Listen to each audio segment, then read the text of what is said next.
yang sering kita lihat ini adalah tidak benar-benar merupakan jalur baru yang dibangun oleh Gubernur Jenderal Herman Willem Daendels ya. Nah, timbul lagi pertanyaan, berarti jalur mana dong yang baru benar-benar dibangun oleh si Daendels ini? Nah, langsung aja dijawab di sini ya. Jadi, jalur yang benar-benar baru dibangun oleh si Daendels ini adalah jalur dari Bogor, Buitenzorg sampai ke daerah Priangan. Nah, itu adalah jalur yang benar-benar baru dibangun sama si Daendels ini. Poin yang kedua, lalu apa dong alasan si Daendels ini meneruskan pembangunan jalan raya pos dari jalur Buitenzorg Bogor sampai ke daerah Priangan yang menjauhi garis pantai utara Jawa tersebut ya. Nah, poin yang kedua ini adalah poin inti jawaban dari pertanyaan tadi ya. Jadi, alasan si Daendels ini meneruskan pembangunan jalan raya pos Daendels dari jalur Bogor sampai ke Priangan ini karena di daerah Priangan itu terdapat banyak komoditas kopi yang sangat menguntungkan pemerintah kolonial Belanda pada saat itu ya.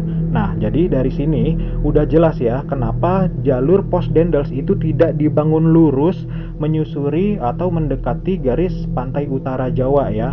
Di poin yang kedua ini tentu aja ada pertanyaan lain yang timbul ya. Bukannya tugas utama si Daendels ini mempertahankan Pulau Jawa dari serangan bangsa Inggris. Jadi logikanya jalan pos Daendels dari Anyer sampai Panarukan itu harusnya dibangun mendekati garis pantai utara Jawa karena kan tugas utamanya dia itu kan untuk kepentingan militer. Faktanya jalan pos Daendels dari Anyer sampai Panarukan ini prioritas utamanya si Daendels adalah untuk kepentingan ekonomi, baru selanjutnya militer.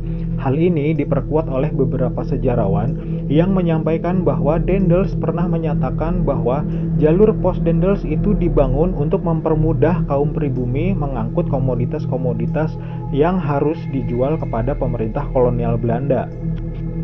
Kenapa hal itu bisa terjadi? Karena ternyata pada saat Daendels berkuasa di Hindia Belanda, selain harus mempertahankan Pulau Jawa dari serangan bangsa Inggris, si Daendels ini harus membiayai pemerintahannya sendiri ya.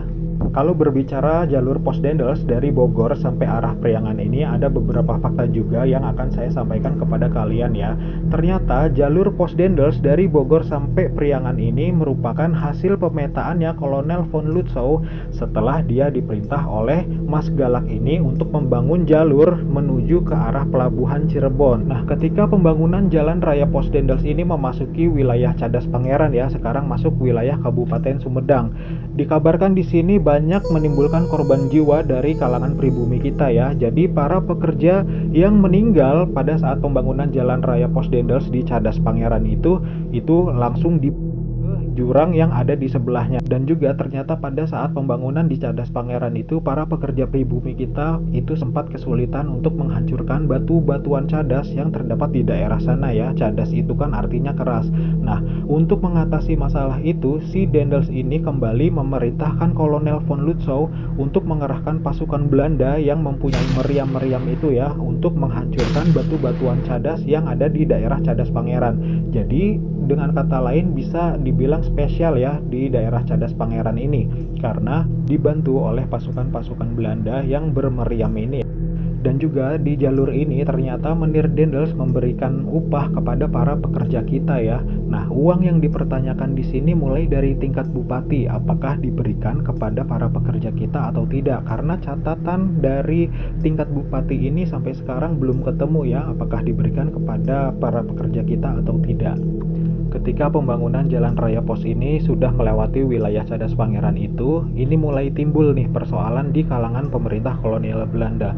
Pada saat pembangunan jalan raya pos ini memasuki wilayah Karangsambung yang sekarang masuk wilayah Kabupaten Majalengka ya, ini pemerintah kolonial Belanda kehabisan dana ya. Nah, si Daendels ini rupanya punya cara yang bisa dibilang cukup curang. Jadi Menir Daendels ini mengumpulkan para penguasa pribumi untuk meminta tenaga kerja dari rakyat-rakyat kita itu ya. Jadi seolah-olah rakyat kita ini bekerja untuk rajanya ya, padahal ujung-ujungnya untuk pemerintah kolonial Belanda. Curang juga ya.